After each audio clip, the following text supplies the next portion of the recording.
नमस्कार। कभी ऐसा होता है कि सुबह उठने पर जोड़ों में दर्द या अकड़न महसूस हो? ये एक बहुत ही आम समस्या है जिससे ऑस्टियोआर्थराइटिस कहते हैं।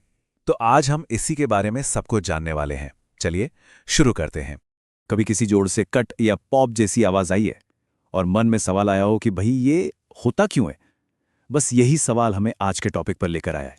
तो आज हम 5 चीजों को समझेंगे। सबसे पहले कि ऑस्टियोआर्थराइटिस आखिर है क्या, फिर ये होता क्यों है, इसके लक्षण क्या हैं और इसे पहचानते कैसे हैं, और आखिर में इसके पारंपरिक और होम्योपैथिक दोनों तरह के इलाज पर एक नजर डालेंगे। तो चलिए सबसे पहले सवाल से शुरू करते हैं। ऑस्टियोआर्थराइटिस आखिर है क्या? इसे आम भाषा में जोड़ों की घिसामट वाली बीमारी भी कहते हैं। देखिए, ऑस्टियोआर्थराइटिस, जिसे शॉर्ट में हम ओए भी कहते हैं, एक ऐसी प्रॉब्लम है जिसमें जोड़ों के बीच की कुशनिंग, मतलब जो गद्दी होती है ना, जिसे कार्टिलेज कहते हैं, वो धीरे धीरे घिसने लगती है।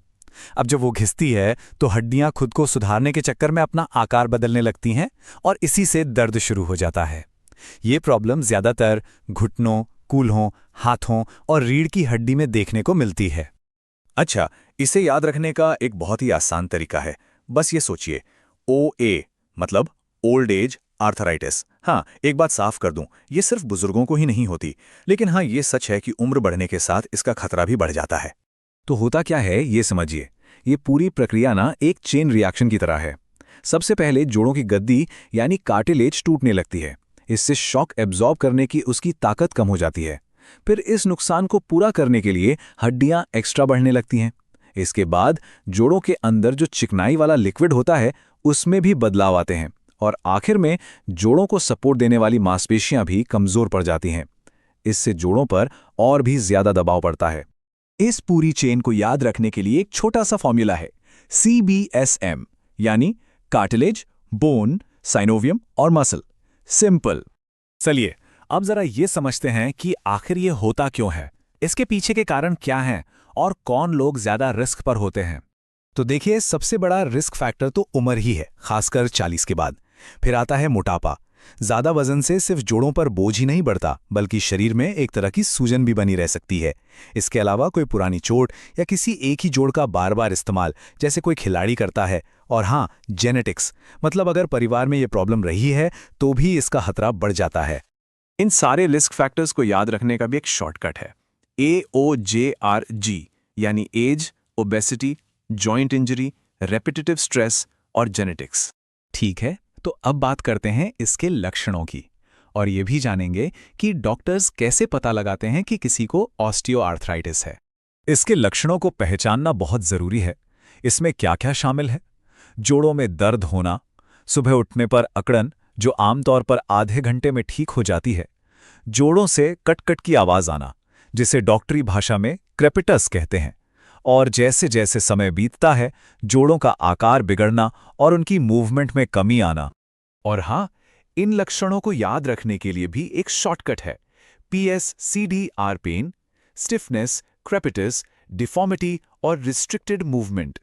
और पता है, एक दिलचस्प बात यह है कि अलग-अलग जोड़ों में इसके लक्षण भी थोड़े अलग होते हैं। जैसे घुटनों में एक्सरे में हड्डियों के बीच की जगह कम दिखाई देती है, कूल्हों में दर्द अक्सर जांघ के ऊपरी हिस्से में होता है, और हाथों में उंगलियों की जोड़ों पर छोटी छोटी हड्डी की गांठें बन जाती हैं, जिन्हें हैबर्डन और बुशार्ड नोड्स कहा जाता है। तो डॉक्टर इसका पता कैसे लगाते हैं? सबसे पहले तो वो पूरी हिस्ट्री लेते हैं और फिजिकल जांच करते हैं। इसके बाद आमतौर पर एक्सरे किया जाता है, जो कि सबसे पहला और ज़रूरी टेस्ट है।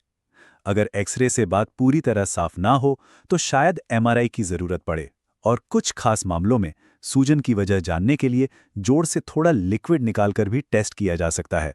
इस पूरे डायग्नोस्टिक प्रोसेस को हम CXMS से याद रख सकते हैं: क्लिनिकल जांच, एक्सरे, MRI और साइनोवियल फ्लूइड टेस्ट।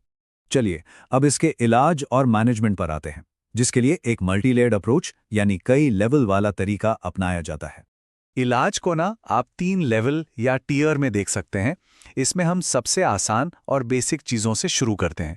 पहला लेवल है लाइफस्टाइल में बदलाव, दूसरा है दवाइयों का इस्तेमाल, और अगर इन दोनों से भी बात ना बने तो तीसरा और आखिरी लेवल है सर्जरी। लेवल 1 में यानी लाइफस्टाइल में 3 बातें सबसे जरूरी हैं। पहली, वजन कम करना। दूसरी, रेगुलर एक्सरसाइज ताकि मांसपेशियां मजबूत रहें। और तीसरी, जरूरत पड़ने पर सपोर्ट के लिए नी ब्रेस या छड़ी का इस्तेमाल करना। अब अगर सिर्फ लाइफस्टाइल बदलने से आराम नहीं मिलता तो डॉक्टर लेवल 2 पर जाते हैं, जिसमें दवाएं आती हैं, जैसे दर्द के लिए पैरासिटामॉल या सूजन कम करने वाली दवाएं जिन्हें NSAIDs कहते हैं। दर्द वाली जगह पर लगाने के लिए क्रीम या जेल भी आते हैं। और अगर दर्द बहुत ज्यादा हो तो सीधे जोड़ में स्टेरॉइड के इंजेक्शंस भी दिए जा सकते हैं। और जब दर्द इतना बढ़ जाए कि कोई भी दूसरा इलाज काम ना कर रहा हो, तब आता है तीसरा लेवल, सर्जरी। इसमें या तो पूरा जोड़ ही बदल दिया जाता है, जिसे जॉइंट रिप्लेसमेंट कहते हैं, या फिर एक और तरीका है जिसे ऑस्टियोटोमी कहते हैं। इसमें हड्डी को काट कर उसका एंगल ठीक कर दिया जाता है ताकि जोड़ पर दबाव कम हो जाए। अच्छा, पारंपरिक इलाज के अलावा एक और नजरिया भी है जो मैनेजमेंट में मदद कर सकता है, और वो है होम्योपैथी। आइए देखते हैं कि इसमें क्या विकल्प हो सकते हैं। होम्योपैथी में ना इलाज हर इंसान के खास लक्षणों के हिसाब से तय होता है। जैसे कुछ दवाएं हैं रस्टॉक्स और ब्रायोनिया जो दर्द और अकड़न में दी जा सकती हैं। वहीं सिलिसिया और सिम्फिटम जैसी दवाएं जोड़ों के घिसने की प्रक्रिया को धीमा करने के मकसद से दी जाती हैं।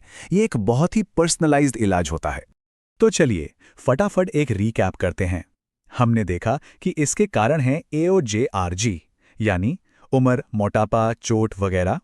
हमने समझा कि इसमें CBSM यानी कार्टिलेज, बोन, साइनोवियम और मसल्स पर क्या असर पड़ता है। और हमने इसके लक्षण PSCD और डायग्नोसिस CXMS को भी समझा। ये शॉर्टकट सच में इन सारी बातों को याद रखने में बहुत मदद करते हैं।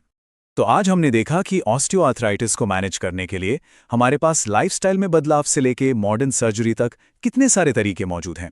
ये हमें सोचने पर मजबूर करता है कि इतने सारे ऑप्शंस के साथ हमारे जोड़ों की सेहत का भविष्य आखिर कैसा दिखाई देता है।